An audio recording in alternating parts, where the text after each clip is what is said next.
One of the strongest desires of my life is to know that I'm walking in the direction that God would have me to walk, and to be able to deal with life circumstances as they would come my way, and to be able to hear the voice of God and to be able to follow that through.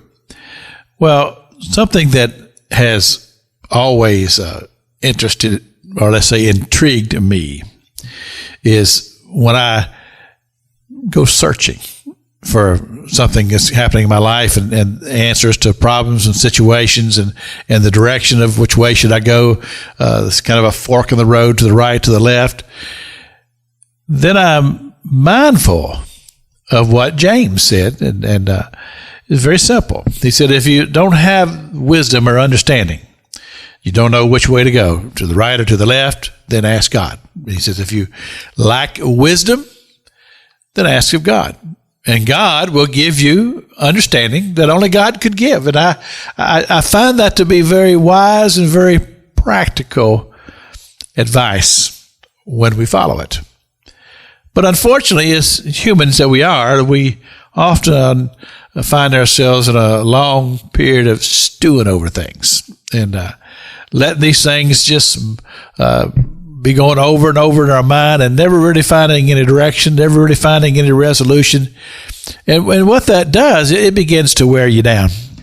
You begin to get weary over this burden that you've been carrying, and you don't seem to have any answers to life situations, and it just causes a person to become in a weakened state. That's why it's so important what James said. He says, if you don't have wisdom, you don't have understanding, then ask God, and God will give you his wisdom. So let's look at this.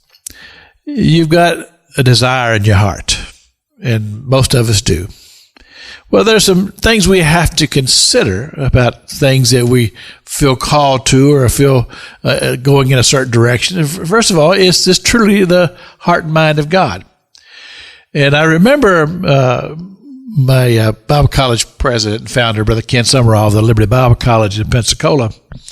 He told us students one time, and he used this expression. I don't know whether it was original with him or not, but he said it.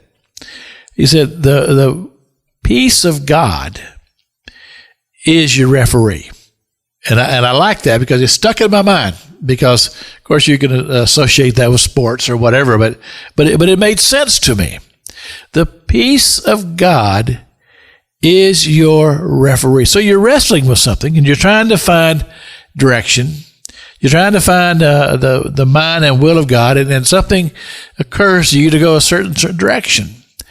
But you start that way, or maybe you're just contemplating going that way, and something don't seem right. Something just doesn't sit right in your spirit. Well, that's a check. That's a check in your spirit. And that's where James, or Brother Summerall was talking about. He says, if you don't have the peace of God, then it's probably not God. And so he says, that's your referee. That's your answer right there. Now, I'm not saying that, there's no direction at all. God's got a direction, and he's got a point that he wants to make in all of this. But if you're having doubts, if you're having a check in your spirit, then you need to stop and just put it on hold and do what James said. He says, ask God for wisdom and direction. This is Pastor Jack King with the gospel on the radio broadcast.